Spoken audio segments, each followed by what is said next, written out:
Hi, everyone. Thank you for joining me for today's webinar on Floor Plans 101. I'm Stephanie, the Customer Success Manager for Triple Seat Floor Plans, formerly known as Mary.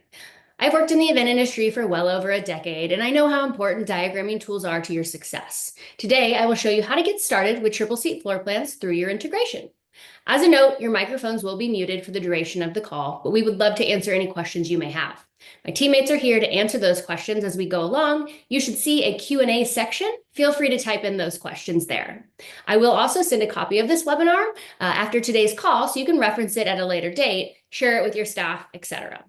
Now, I'm going to go ahead and turn off my camera and share a quick outline with you. What is being covered on today's call? In the next 30 minutes, I'll show you how to create your event on floor plans, use our tools to build out your venue's floor plans, save and export those floor plans and images into your Triple Seat account, and how to share and export. The last thing we'll cover is managing venue setting. All right, let's dive in. Once your integration has been set up, you will be able to access floor plans at the event level. If you need assistance with setting up your integration, please reach out directly to support via this help question button in the top right-hand corner of your screen. Now, how to find floor plans through Triple Seat. You'll navigate to an existing event inside Triple Seat, and on the right-hand side, you're going to see the Triple Seat Floor Plans logo. Next, underneath is a drop-down to create a floor plan. From here, you will click Create New Event, and we will be taken into floor plans here in a moment. The reason this is best practice is because it will take the name, date, and guest total of your event here and funnel it over into floor plans for you. I'm going to go ahead and click this link now. And now I'm inside floor plans. On this screen, you will be able to click in the upper right-hand corner the View Your Space button. This is going to allow you to select which room you'd like to work in. For today, I'm going to choose the banquet hall. The next screen, we ask you to choose if you'd like to start in 2D or 3D mode. Remember, at the bottom of the screen, there is a Remember My Choice option, so feel free to checkmark this box here and jump into whichever design mode you would like. For today, I'm going to go ahead and choose 2D floor planning to get started and for basic training. The screen in a second will say don't click away. This just means we are loading into your space. It only took a few seconds, but if you do click away to another browser or tab, it could pause loading time. So just a heads up to let it load here. Now, in the upper right-hand corner, you can feel free to switch to 3D at any time. This button will always be here. Next to that is a Layers tool. Within this Layers tool, you can toggle things on or off that you'd like to see while you're designing. If you want to see things like table numbers, venue markers, this is a question I get asked often, you can toggle those on or off for your viewing preference. This is at the user level, so go ahead and click Save once you have that set. You can change these at any time. The bottom of the screen, down here, you'll be able to use these arrows to move left, right, up and down, as well as zoom in and out with the little camera. So feel free to move your screen around as needed to best fit your needs for the event. I want to be able to see the entire thing for this particular example. Today, we're going to begin where the blue hand is prompting us in our Floor Plans tab in Tables and Bars. By clicking into Tables and Bars, we're going to pre-populate some tables on your account. I highly recommend to click on these tables and delete them just so you can build out the ones you'll actually need. This allows you to configure your tables from scratch. And as a venue partner, you likely have some in-house items already tagged, so we want to be able to use those. From here, I'm going to click Add Table. This will allow you to choose a table type. Most importantly, being guest tables, as this is going to be the backbone of your floor plan, I recommend starting here. But no, there are other table types if you need them. A cake table will have a cake on it. The DJ table has a music note, and all the different icons just help you and your clients know what each table represents. And you can configure them as needed. Starting with guest tables. Here at the top, I can click Next now that I know guest table is selected, and I will configure the tables exactly as I need them. First and foremost, you're going to select a shape. I am going to show one round and one rectangle for today's call, so I will go ahead and leave this one as round.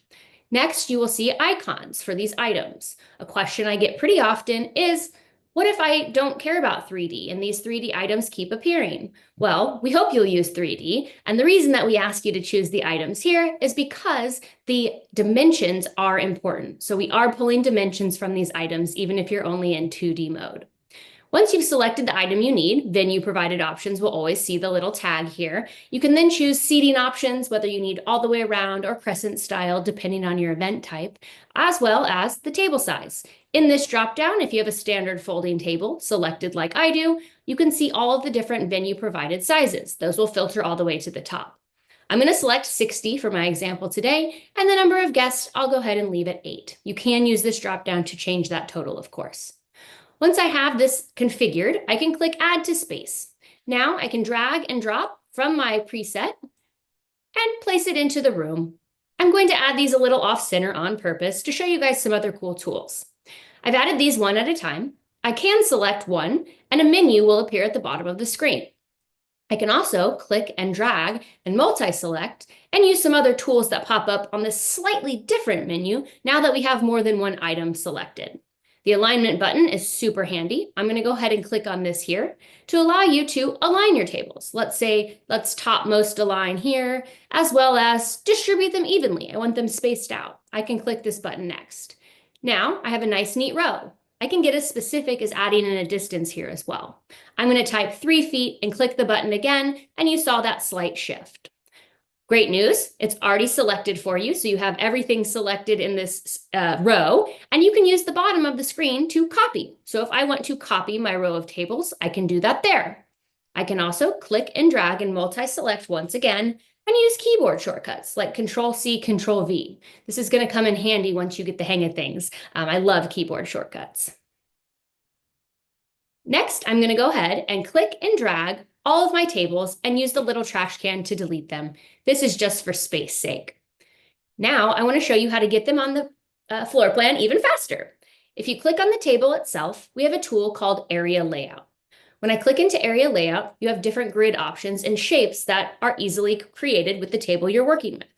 I'm going to go ahead and use an aligned grid for my example. You can then adjust the distance between. Maybe I do want 3 feet, horizontal and vertical, and you can start your lasso.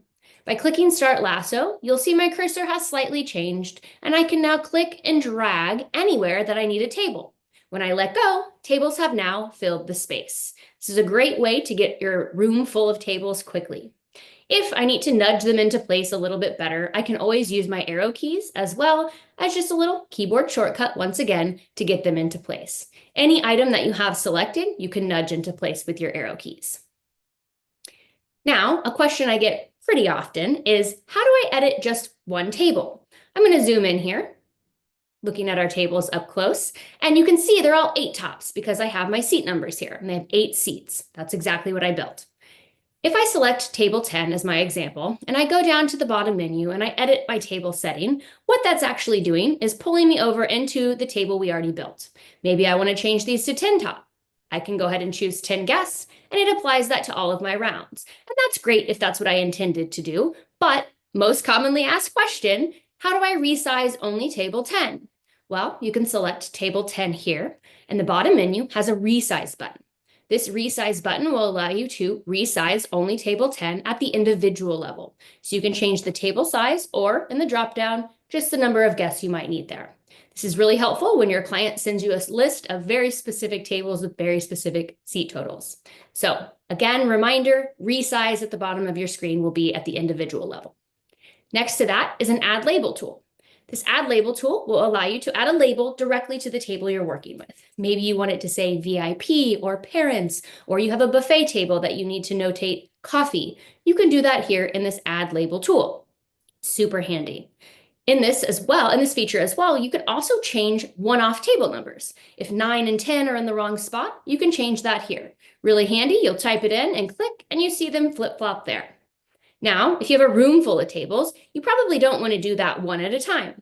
We have a really cool feature over here on the left-hand side inside our seating tool. By clicking into seating, I can now go into tables, and it will allow me to still type in the manual numbers or letters that I want to use here, but my favorite is click to number.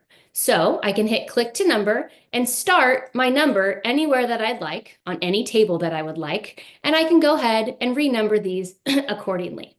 So this is already in order that way, funny enough, but as soon as I'm done clicking, I'll hit stop numbering and I should be all set. So remember, if you need to mass renumber your tables, the best and fastest way will be in seating and tables on the left-hand panel. All right, now I've renumbered a lot of these tables, which is fantastic. I want to go ahead and make sure you guys also know how to do our rectangles. They're pretty similar when you're creating them, but there's a couple little differences that I want to make sure I note. I'm going to go ahead and get rid of some of these by clicking and dragging and using my delete button. I'm going to go back into floor plan and back into tables and bars. From here, I'm going to add table at the top. I'm going to keep it a guest table, and I'm going to click next at the bottom. Once I click next, I now need to change my shape. I'm going to drop down to rectangle, and I can then choose whichever table that I need. I can also go in and choose venue provided items here. If they have the tag next to them, of course, these are the sizes that I have in-house.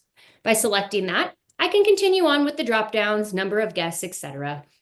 For today's example, I want to show you guys the area layout tool for another cool feature. By clicking on 8, I'm actually going to drop this down to only 4 guests. And the big difference between rounds and rectangles are the arrows to the left and right side of the table.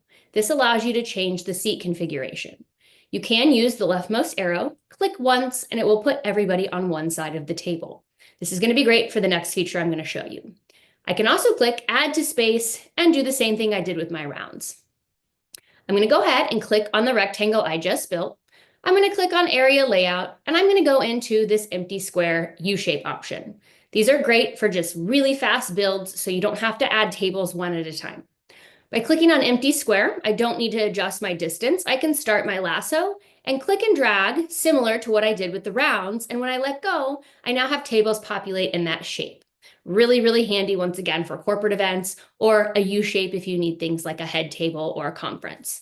So that will live in, click on the table, area layout, and you will see all of those options. These will work with any of your guest tables. Now, the last thing I want to cover with our tables tool is how to save a preset. As a venue, you likely probably will use the same tables over and over again. By building out a table and clicking on said table, you can now save as preset. All you will do is check mark this box. This is at the user level, so know when you check mark this box, next time you come into the tables tool, all of your preset tables will live here. You will never have to rebuild these again.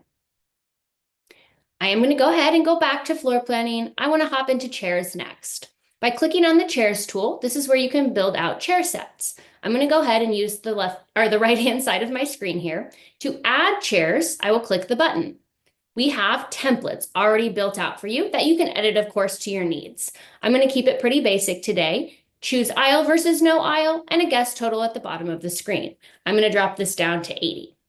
I'm going to go ahead and click next, and from here, you can then use the micro tools to adjust exactly what you need. Remember, if you need a different chair, you can always click on the icon here and swap out the chair that you need. Down here, you can change the number of rows, left side, right side, etc. Make sure these are even if you'd like. Of course, you can always go in and change distance between chairs, rows, and your aisle as well. So that's what the micro tools are for. Go ahead and click Save and Close. And now you can drag and drop this into your floor plan wherever you need. Once it's in place, you can click on it and select it. It will turn blue. The bottom of your screen, a menu will appear just like with other items. You can do things like rotate, copy, etc. You can even lock into place. If you're going to hop into 3D at any point in time, I recommend locking into place. I think it's really helpful. That way you don't accidentally move anything around that you don't want to. And down here at the bottom, once again, you can always edit your chairs if needed and go in and adjust. Just like tables, you can also click on your chair set and save as preset. If you will always use 84 seats in this particular configuration, definitely click on the chair set and click this box here to save as preset. Once again, this is at the user level. Now I'm going to go back into the floor plans panel, just to make sure you guys see things like our pipe and drape tool, our staging tool, chandeliers, uplights, hanging decor, and our add items section, which is other categories. This here goes hand in hand with items you have tagged. If you have furniture items at your space or entertainment items, you'll find those here. Those are also going to be drag and drop. I'm not going to cover the stage tool and pipe and drape on today's call, but we have a help center that will explain to you guys exactly how to use these user-friendly tools. I'll get to that at the end. I am going to hop into our toolbox here on the left-hand side. By going into the toolbox, you have miscellaneous tools you can use. Most importantly, one that everyone will use is Add Note.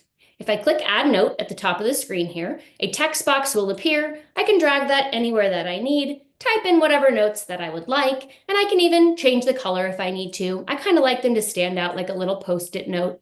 You can also copy them if needed and drag them wherever you'd like around your floor plan. You can put them in the floor plan, of course, as well as along the perimeter. And I love that these notes will also translate to your templates, which we're going to get to here shortly. So if you have the same entrance or a bathroom or anything you want to make sure is noted, you can do so and it will go over into that template. Next in the toolbox is a tape measure. You can click on this tape measure and a ruler will appear in the center of your screen. You can use this to ensure this table and my chair set are X amount of feet apart. I know they're 41.4, but I could always ensure the client or my setup team knows this by using the tape measure.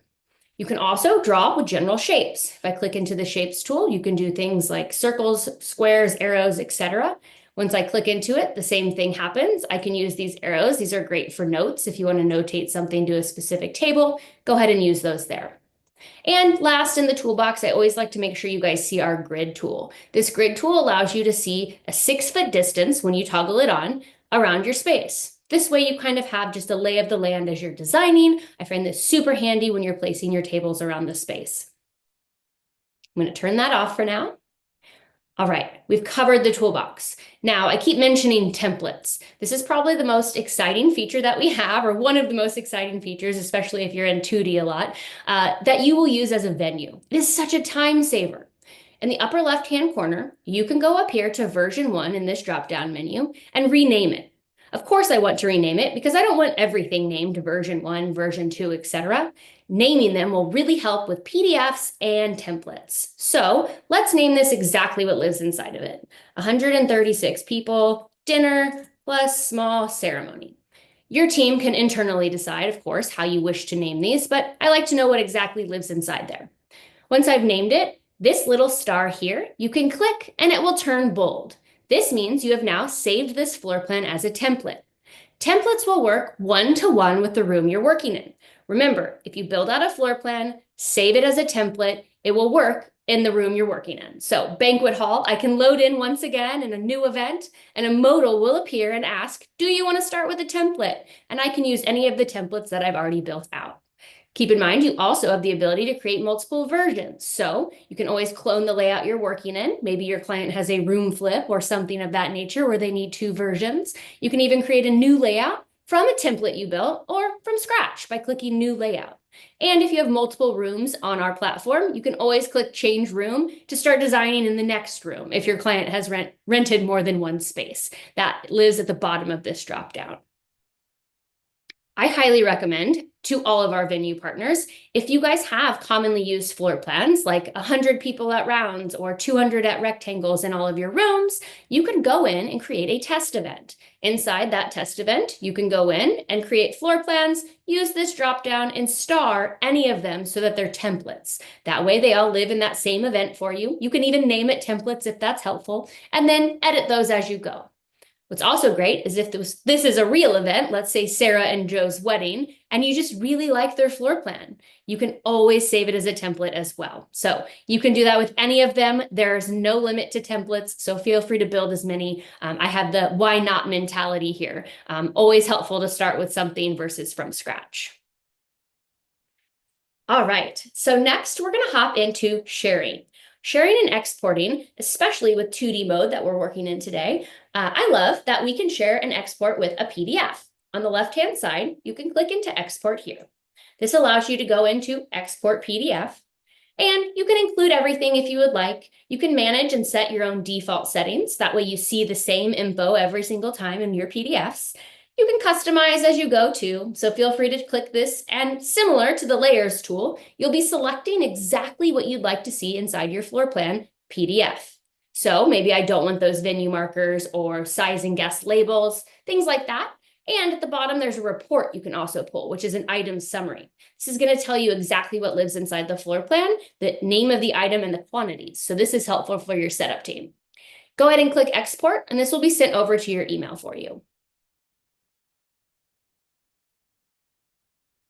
Next, because you're a triple seat user, of course, and you have the integration set up, know that you also have the Save and Export button at the top of your screen. When you click this button here, it's saving images of the floor plan you're creating right here and funneling it over into triple seat for you to use in your documents, BEOs, etc. I'll show you that here in just a bit.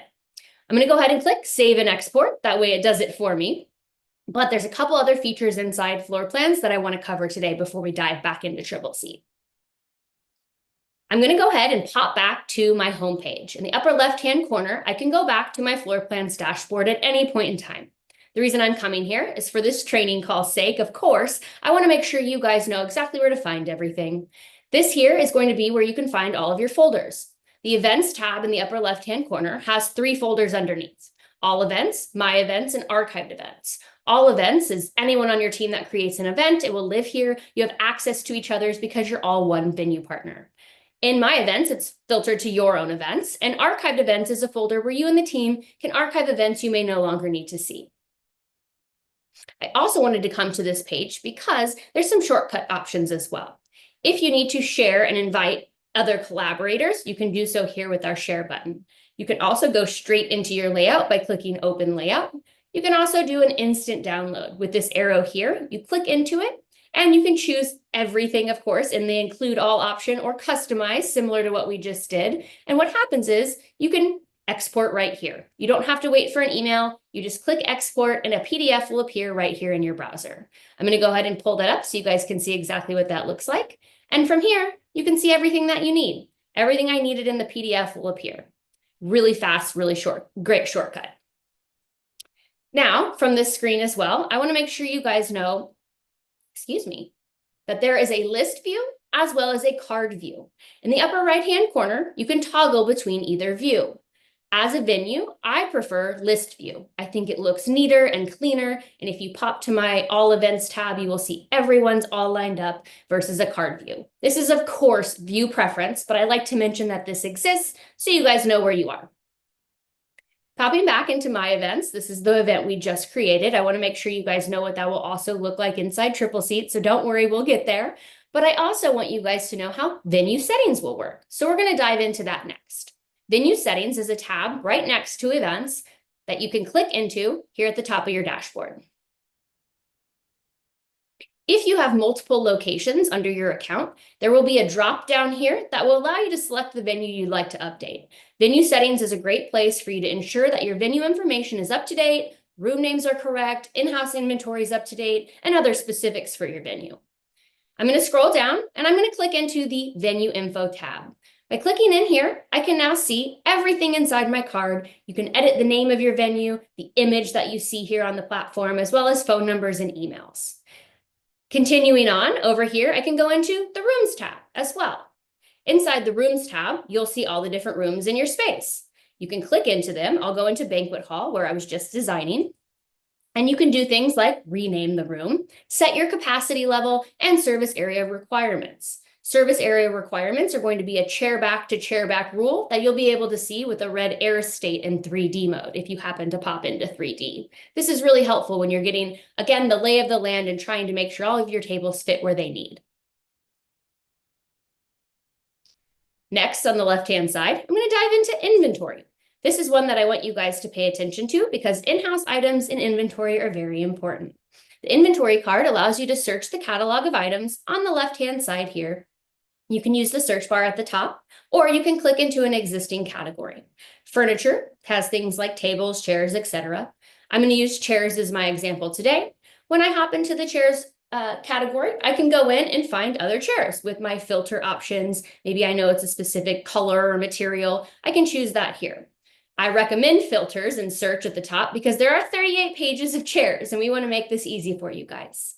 To narrow it down to whatever you're looking for, once again, go ahead and select that here. I'm going to go ahead and make sure they're all metal, and I'm going to make sure that the color is black, for instance. Apply those, and then now you will see only those options. Once you have found what you need by simply clicking on the chair itself, you will see the dimensions in the name. And now, if this is something you have in-house, you can go ahead and click Add Venue Item. The bottom of the screen, you will now see that it has appeared on your list of items. I added it right here. Perfect. You can always come to your venue settings to continue to manage these. If you no longer own this chair, you can click this X and remove the venue item.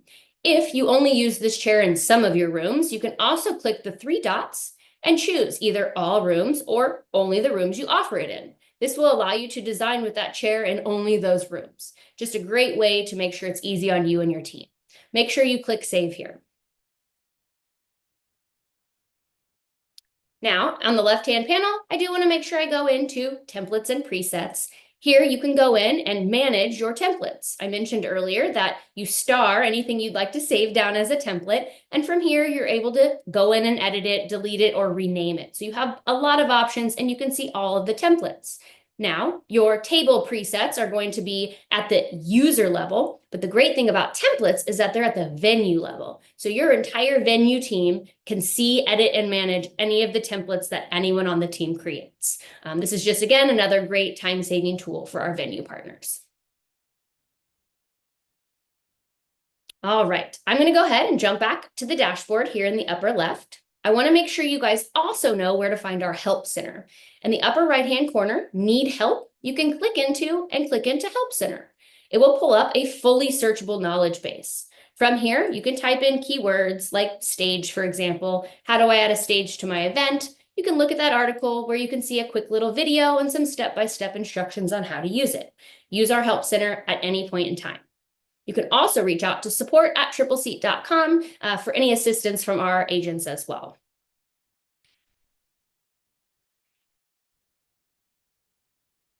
Now, the last thing I want to show you guys, I'm going to hop back into Triple Seat up here in my browser. I'm inside the event where we just created the floor plan. I can go to the Floor Plans tab here, and I can click Refresh if needed. That way, everything will be up to date and populate here. And now you can see the blueprint you just created. A huge perk of the integration, of course, is that you can now go into your documents. I can go into the contract here, and I can find whatever area I'd like to add this to. As I scroll down, I'm going to go ahead and go into the setup field. When I click on this box, I can now right-click, use my merge fields for event fields, Mary fields, and choose the exact image I'd like. I'll stick to image 1. And now I have that exact floor plan inside this particular document. You can then click Update, and now that will live inside that particular document.